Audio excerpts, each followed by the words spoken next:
Es verdad, soy muy nervioso, horrorosamente nervioso. Siempre lo fui. Pero, ¿por qué pretendéis que esté loco? La enfermedad ha aguzado mis sentidos, sin destruirlos ni embotarlos. Tenía el oído muy fino, ninguno lo igualaba. He escuchado todas las cosas del cielo y de la tierra, y no pocas del infierno. ¿Cómo he de estar loco? Atención, ahora veréis con qué sano juicio y con qué calma puedo referirles toda la historia. Me es imposible decir cómo se me ocurrió primeramente la idea, pero una vez concebida, no pude desecharla ni de noche ni de día. No me proponía objeto alguno ni me dejaba llevar de una pasión. Amaba al buen anciano, pues jamás me había hecho daño alguno. Ni menos insultado. No envidiaba su oro, pero tenía en sí algo desagradable. Era uno de sus ojos. Sí, esto es, se asemejaba al de un buitre y tenía el color azul pálido. Cada vez que este ojo fijaba en mí su mirada, se me helaba la sangre en las venas.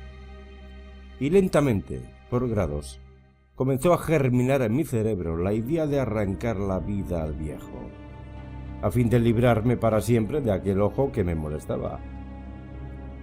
Y aquí el quid. Me creéis loco, pero advertid que los locos no razonan. Si hubierais visto con qué buen juicio procedí, con qué tacto y previsión y con qué disimulo puse manos a la obra, nunca había sido tan amable con el viejo como durante la semana que precedió al asesinato. Todas las noches, a eso de las 12, levantaba el picaporte de la puerta y la abría, pero qué suavemente. Y cuando quedaba bastante espacio para pasar la cabeza, introducía una linterna sorda, bien cerrada, para que no filtrase ninguna luz, y alargaba el cuello. ¡Oh! Os hubierais reído al ver con qué cuidado procedía. Movía lentamente la cabeza, muy poco a poco, para no perturbar el sueño del viejo, y necesitaba al menos una hora para adelantarla lo suficiente a fin de ver al hombre echado en su cama. ¡Ah! Un loco no habría sido tan prudente. Y cuando mi cabeza estaba dentro de la habitación, levantaba la linterna con sumo cuidado. ¡Oh! ¡Con qué cuidado! ¡Con qué cuidado! Porque la charnela rechinaba. No la abría más de lo suficiente para que un imperceptible rayo de luz iluminase el ojo de buitre. Hice esto durante 7 largas noches, hasta las 12. Pero siempre encontré el ojo cerrado y, por consiguiente, me fue imposible consumar mi obra, porque no era el viejo lo que me incomodaba, sino su maldito ojo. Todos los días, al amanecer, entraba atrevidamente en su cuarto y le hablaba con la mayor serenidad, llamándole por su nombre con tono cariñoso y preguntándole cómo había pasado la noche. Ya veis, por lo dicho, que debería ser un viejo muy perspicaz para sospechar que todas las noches, hasta las 12, le examinaba durante su sueño. Llegaba la 8ª noche. Procedí con más precaución aún para abrir la puerta. La aguja de un reloj se hubiera movido más rápidamente que mi mano. Mis facultades y mi sagacidad estaban más desarrolladas que nunca, y apenas podía reprimir la emoción de mi triunfo. Pensar que estaba allí, abriendo la puerta poco a poco, y que él no podía ni siquiera soñar en mis actos, esta idea me hizo reír. Y tal vez el durmiente escuchó mi ligera carcajada, pues se movió de pronto en su lecho como si se despertase. Tal vez creeréis que me retiré. Nada de eso. Su habitación estaba negra como un pez. Tan espesas eran las tinieblas, pues mi hombre había cerrado herméticamente los postigos por temor a los ladrones. y sabiendo que no podía ver la puerta entornada, seguí empujándola más, siempre más. Había pasado ya la cabeza y estaba a punto de abrir la linterna cuando mi pulgar se deslizó sobre el muelle con que se cerraba y el viejo se incorporó en su lecho exclamando: «¿Quién anda ahí?». Permanecí inmóvil sin contestar. Durante 1 hora me mantuve como petrificado. Y en todo este tiempo no le vi echarse de nuevo. Seguía sentado y escuchando, como ya lo había hecho noches enteras. Pero he aquí que de repente oigo una especie de queja débil, y reconozco que era debida a un terror mortal. No era dolor ni pena. Oh, no. Era el ruido sordo y ahogado que se eleva del fondo de un alma poseída por el espanto. Yo no conocía bien este rumor, pues muchas noches, a las 12, cuando todos dormían, lo oí producirse en mi pecho, aumentando con su eco terrible el terror que me embargaba. Por eso comprendía bien lo que el viejo experimentaba, y le compadecía, aunque la risa entraviese mis labios. No se me ocultaba que se había mantenido despierto desde el primer ruido, cuando se revolvió en el lecho. Sus temores se acrecentaron y sin duda quiso persuadirse que no había causa para ello, mas no pudo conseguirlo. Sin duda pensó: eso no será más que el viento de la chimenea, o de un ratón que corre, o algún grillo que canta. El hombre se esforzó para confirmarse en estas hipótesis, pero todo fue inútil. Era inútil porque la muerte, que se acercaba, había pasado delante de él con su negra sombra, envolviendo en ella a su víctima, y la influencia fúnebre de esa sombra invisible era la que le hacía sentir, aunque no distinguiera ni viera nada, la presencia de mi cabeza en el cuarto. Después de esperar largo tiempo con mucha paciencia sin oírle echar de nuevo, resolví entreabrir un poco la linterna, pero tan poco, que casi no era nada. La abrí tan cautelosamente que más no podía ser, hasta que al fin un solo rayo pálido, como un hilo de araña, saliendo de la abertura, se proyectó en el ojo de buitre. Estaba abierto, muy abierto, y no me enfurecía apenas le miré. Le vi con la mayor claridad, todo entero, con su color azul opaco y cubierto con una especie de velo hediondo que heló mi sangre hasta la médula de los huesos. Pero esto era lo único que veía de la cara o de la persona del anciano, pues había dirigido el rayo de luz, como por instinto, hacia el maldito ojo. ¿No os he dicho que ya lo que tomabais por locura no es sino un refinamiento de los sentidos? En aquel momento, un ruido sordo, ahogado y frecuente, semejante al que produce un reloj envuelto en algodón, hirió mis oídos. Aquel rumor lo reconocí al punto. Era el latido del corazón del anciano, y aumentó mi cólera, así como el redoble del tambor sobreexcita el valor del soldado. Pero me contuve y permanecí inmóvil, sin respirar apenas, y esforzándome en iluminar el ojo con el rayo de luz. Al mismo tiempo, el corazón latía con mayor violencia, cada vez más precipitadamente y con más ruido. El terror del anciano debía ser indecible, pues aquel latido se producía con redoblada fuerza cada minuto. ¿Me escucháis atentos? Ya os he dicho que yo era nervioso, y lo soy en efecto.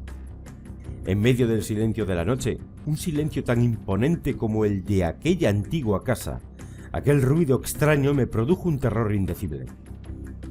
Por espacio de algunos minutos me contuve aún, permaneciendo tranquilo, pero el latido subía de punto a cada instante, hasta que creí que el corazón iba a estallar, y de pronto me sobrecogió una nueva angustia. ¿Algún vecino podría oír el rumor? Había llegado la última hora del viejo. Profiriendo un alarido, abrí bruscamente la linterna y me introduje en la habitación. El buen hombre solo dejó escapar un grito, solo uno. En un instante la arrojé en el suelo. Reí de contento al ver mi tarea tan adelantada, aunque esta vez ya no me atormentaba, pues no se podía oír a través de la pared.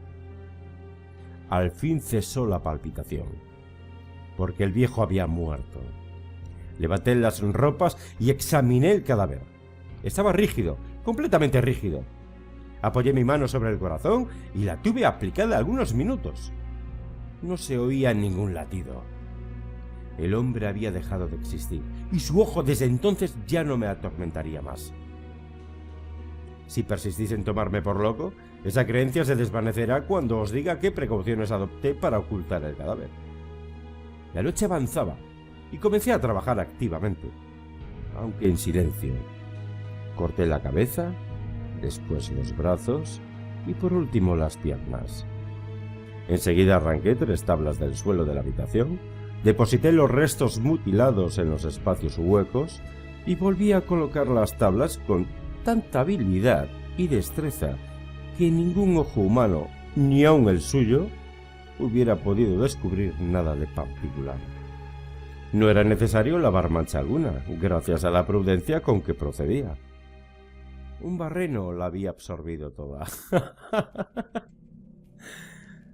Terminada la operación, a eso de las 4 de la madrugada, aún estaba tan oscuro como a medianoche. Cuando el reloj señaló la hora, llamaron a la puerta de la calle, y yo bajé con la mayor calma para abrir, pues, ¿qué podía temer ya? 3 hombres entraron, anunciándose cortésmente como oficiales de policía. Un vecino había escuchado un grito durante la noche. Esto bastó para despertar sospechas. Se envió un aviso a las oficinas de la policía y los señores oficiales se presentaban para reconocer el local. Yo sonreí, porque nada debía temer, y recibiendo cortésmente a aquellos caballeros, les dije que era yo quien había gritado en medio de mi sueño. Añadí que el viejo estaba de viaje, y conduje a los oficiales por toda la casa, invitándoles a buscar, a registrar perfectamente. Al fin entré en su habitación y mostré sus tesoros, completamente seguros y en el mejor orden. En el entusiasmo de mi confianza ofrecí sillas a los visitantes para que descansaran un poco, mientras que yo, con la loca audacia de un triunfo completo, coloqué la mía en el sitio mismo donde yacía el cadáver de la víctima. Los oficiales quedaron satisfechos y, convencidos por mis modales, yo estaba muy tranquilo. Se sentaron y hablaron de cosas familiares, a las que contesté alegremente. Mas al poco tiempo sentí que palidecía y ansié la marcha de aquellos hombres. Me dolía la cabeza. Me parecía que mis oídos zumbaban, pero los oficiales continuaban sentados, hablando sin cesar. El zumbido se pronunció más, persistiendo con mayor fuerza. Me puse a charlar sin tregua para librarme de aquella sensación, pero todo fue inútil y al fin descubrí que el rumor no se producía en mis oídos. Sin duda palidecí entonces mucho, pero hablaba todavía con más viveza, alzando la voz, lo cual no impedía que el sonido fuera en aumento. ¿Qué podía hacer yo? Era un rumor sordo, ahogado, frecuente, muy análogo al que produciría un reloj envuelto en algodón. Respiré fatigosamente. Los oficiales no oían aún. Entonces hablé más aprisa, con mayor vehemencia, pero el ruido aumentaba sin cesar. Me levanté y comencé a discutir sobre varias nimiedades, en un diapasón muy alto y gesticulando vivamente. Mas el ruido crecía. ¿Por qué no querían irse aquellos hombres?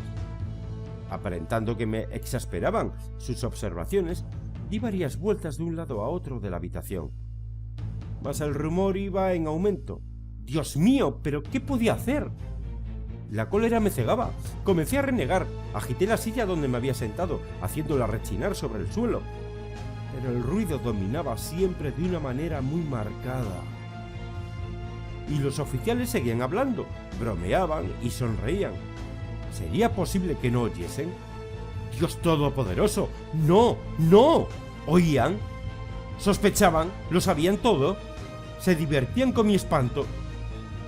Lo creí y lo creo aún. Cualquier cosa era preferible a semejante burla. No podía soportar más tiempo aquellas hipócritas sonrisas. Comprendí que era preciso gritar o morir. Y cada vez más alto, ¿lo oís? Cada vez más alto, siempre más alto. ¡Miserables!, exclamé. No disimuléis más tiempo, confieso el crimen. Arrancad esas tablas. Ahí está, es el latido de su espantoso corazón.